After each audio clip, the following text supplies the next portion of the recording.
ಹೊರಗಡೆ ಥರ Oreo ice ಕ್ರೀಮನ್ನು ಮನೆಯಲ್ಲಿ ಟ್ರೈ ಮಾಡಿ ತುಂಬಾ ಕ್ರೀಮಿ ಟೆಕ್ಸ್ಚರ್ನಲ್ಲಿ ಬರುತ್ತೆ. ಅಟ್ಲೀಸ್ಟ್ ಮನೆಯಲ್ಲಿ ಮಾಡಿದ್ರೆ ಏನೇನು ಹಾಕಿ ಮಾಡಿದ್ದೀವಿ ಅಂತ ಗೊತ್ತಿರುತ್ತೆ. ಟೇಸ್ಟ್ ಕೂಡ ತುಂಬ ಚೆನ್ನಾಗಿರುತ್ತೆ ಇದರದ್ದು.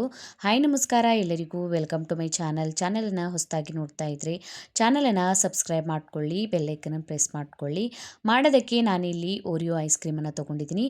ಸ್ವಲ್ಪ ಇದನ್ನು ಈ ಥರ ಇದನ್ನು ಬಡ್ಕೊಂಡ್ಬಿಟ್ಟು ಕ್ರಷ್ ಮಾಡ್ಕೊಳ್ಳಿ. ಜಾಸ್ತಿ ಕೂಡ ಪೌಡರ್ ಮಾಡೋದಕ್ಕೆ ಹೋಗಬೇಡಿ. ಒಂದು ದೊಡ್ಡ ಪಾತ್ರೆಯನ್ನು ತೊಗೊಂಡಿದ್ದೀನಿ. ಇದಕ್ಕೆ ಐಸ್ ಕ್ಯೂಬ್ಸ್ಗಳನ್ನು ಹಾಕ್ಕೊಳ್ಳಿ. ಮೇಲ್ಗಡೆಯಿಂದ ಬೌಲನ್ನು ಇಟ್ಕೊಂಡ್ಬಿಟ್ಟು 1 ಕಪ್ಪಷ್ಟು ವಿಪ್ಪಿಂಗ್ ಕ್ರೀಮನ್ನು ತೊಗೊಂಡಿದ್ದೀನಿ. ವಿಪ್ ಕ್ರೀಮ್ ಬದಲಿಗೆ ನೀವು ಫ್ರೆಶ್ ಕ್ರೀಮ್ ಕೂಡ ಬಳಸ್ಬೋದು. ಆದರೆ ವಿಪ್ಪಿಂಗ್ ಕ್ರೀಮಿಂದ ಹೊರಗಡೆ ಥರ ಚೆನ್ನಾಗಿ ಟೇಸ್ಟ್ ಬರುತ್ತೆ. ವಿಪ್ಪಿಂಗ್ ಕ್ರೀಮ್ ಸಿಗಲ್ಲ ಅಂದರೆ ವಿಪ್ಪಿಂಗ್ ಪೌಡರ್ ಕೂಡ ಸಿಗುತ್ತೆ ಆನ್ಲೈನ್ನಲ್ಲಿ. ಲಿಂಕ್ ಬೇಕಾದರೆ ನಾನು ಟ್ಯಾಗ್ ಮಾಡಿರ್ತೀನಿ. ಇದಕ್ಕೆ 1/4 ಕಪ್ಪಷ್ಟು ಮಿಲ್ಕ್ ಮೇಡನ್ನು ಹಾಕ್ಕೋತಾ ಇದ್ದೀನಿ. ರುಚಿಗಾಗಿ ನೀವು ಮಿಲ್ಕ್ ಮೇಡ್ ಬದಲಿಗೆ ಸಕ್ಕರೆ ಪುಡಿ ಕೂಡ ಹಾಕ್ಕೊಳ್ಬೋದು.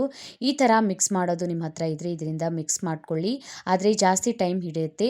ಅದಕ್ಕಾಗಿ ನಾನು ಹ್ಯಾಂಡ್ ಬ್ಲೆಂಡರಿಂದ ಇದನ್ನು ಮಿಕ್ಸ್ ಮಾಡ್ಕೋತಾ ಇದ್ದೀನಿ. ಒಂದು 8ರಿಂದ 10 ನಿಮಿಷ ಕ್ರೀಮ್ ಪೂರ್ತಿ ಈ ರೀತಿ ಲೈಟ್ ಆಗೋವರೆಗೂ, ಮತ್ತು ಕ್ರೀಮ್ ಕೂಡ ಡಬಲ್ ಆಗುತ್ತೆ.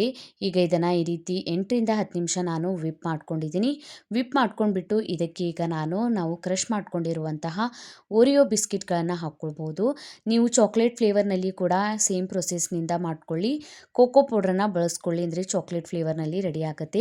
1-2 ನಿಮಿಷ ಮತ್ತು ಇದನ್ನು ಬೀಟ್ ಮಾಡ್ಕೊತಾ ಇದ್ದೀನಿ. ಬಿಸ್ಕಿಟ್ ಕೂಡ ಕ್ರೀಮ್ ಒಳಗೆ ಸರಿಯಾಗಿ ಮಿಕ್ಸ್ ಆಗಿಬಿಡುತ್ತೆ. ಈಗ ಕ್ರೀಮ್ ರೆಡಿಯಾಗಿದೆ.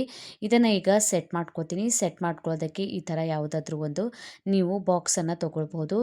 ಇದಕ್ಕೆ ಈಗ ನಾವು ರೆಡಿ ಮಾಡ್ಕೊಂಡಿರುವಂತಹ ಈ ಕ್ರೀಮನ್ನು ಹಾಕ್ಕೊಂಡ್ಬಿಟ್ಟು ಸರಿಯಾಗಿ ಈ ಥರ ಸ್ಪೂನಿಂದ ಸ್ಪ್ರೆಡ್ ಮಾಡ್ಕೊಳ್ಳಿ. ಸರಿಯಾಗಿ ಈಕ್ವಲ್ ಆಗಿ ಎಲ್ಲ ಕಡೆ ಸ್ಪ್ರೆಡ್ ಆಗಿಬಿಡುತ್ತೆ. ಮೇಲ್ಗಡೆಯಿಂದ ಸ್ವಲ್ಪ ಕ್ರಷ್ ಮಾಡ್ಕೊಂಡಿರುವಂತಹ ಓರಿಯೋ ಬಿಸ್ಕಿಟನ್ನು ಹಾಕ್ಕೋತಾ ಇದ್ದೀನಿ. ಚೆನ್ನಾಗಿ ಟೇಸ್ಟ್ ಬರುತ್ತೆ ತಿನ್ನುವಾಗ ಐಸ್ ಕ್ರೀಮ್. ಈಗ ಬಿಸ್ಕಿಟನ್ನು ಹಾಕ್ಕೊಂಡ್ಬಿಟ್ಟು ಮೇಲ್ಗಡೆಯಿಂದ ಇದರ ಮೇಲೆ ಫಾಯಿಲ್ ಪೇಪರನ್ನು ಹಾಕ್ಕೊಳ್ಳಿ. ಐಸ್ ಕ್ರಿಸ್ಟಲ್ ಒಳಗಡೆ ಬೀಳೋದಿಲ್ಲ, ಬಿದ್ದರೂ ಕೂಡ ಮೇಲ್ಗಡೆನೇ ಬೀಳುತ್ತೆ. ನಿಮ್ಮ ಹತ್ರ ಫಾಯಿಲ್ ಪೇಪರ್ ಇಲ್ಲ ಅಂದರೆ ನೀವು ಯಾವುದಾದ್ರೂ ಪಾಲಿಥೀನ್ ಕವರ್ ಕೂಡ ಬಳಸ್ಕೊಳ್ಬೋದು. ಆದರೆ ಹಾಕ್ಕೊಳ್ಳಿ. ಇಲ್ಲ ಅಂದರೆ ಐಸ್ ಕ್ರೀಮ್ ಒಳಗೆ ಎಲ್ಲ ಐಸ್ ಕ್ರಿಸ್ಟಲ್ಸ್ ಬಂದುಬಿಡುತ್ತೆ. ಮೇಲ್ಗಡೆಯಿಂದ ಗಟ್ಟಿ ಲಿಡ್ಡನ್ನು ಕ್ಲೋಸ್ ಮಾಡಿ ಫ್ರೀಝರಲ್ಲಿ ಒಂದು 8ರಿಂದ 12 ಗಂಟೆ ಸರಿಯಾಗಿ ಐಸ್ ಕ್ರೀಮ್ ಸೆಟ್ ಆಗೋದಕ್ಕೆ ಬಿಡಿ. 8 ಗಂಟೆ ಆಗಿದ ಮೇಲೆ ತೆಗೆದು ತೋರಿಸ್ತಾ ಇದ್ದೀನಿ. ಐಸ್ ಕ್ರೀಮ್ ಚೆನ್ನಾಗಿ ಸೆಟ್ ಆಗಿದೆ. ತುಂಬಾ ಚೆನ್ನಾಗಿ ಫ್ಲೇವರ್ ಬರುತ್ತೆ. ಮಕ್ಕಳಿಗಂತೂ ತುಂಬಾ ಇಷ್ಟ ಆಗುತ್ತೆ. ಮನೆಯಲ್ಲಿ ಮಾಡಿರೋದ್ರಿಂದ ಅಟ್ಲೀಸ್ಟ್ ನಾವು ಇದರೊಳಗೆ ಏನೇನು ಹಾಕಿ ಮಾಡಿದ್ದೀವಿ ಅಂತ ಗೊತ್ತಿರುತ್ತೆ.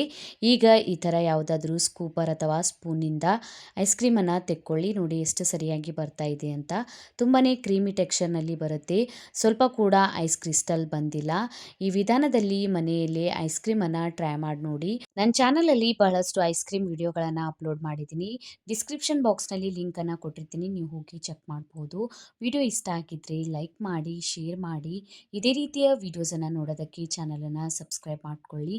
ಬೆಲ್ ಐಕನನ್ನು ಪ್ರೆಸ್ ಮಾಡ್ಕೊಳ್ಳಿ. ನಾನು ಹಾಕಿದ ವಿಡಿಯೋಸ್ ನೋಟಿಫಿಕೇಷನ್ ನಿಮಗೆ ಸಿಗುತ್ತೆ. ಇನ್ಸ್ಟಾಗ್ರಾಮ್ ಮತ್ತು ಫೇಸ್ಬುಕ್ ಪೇಜಿಗೂ ಫಾಲೋ ಮಾಡ್ಕೊಳ್ಳಿ. Thank you for watching.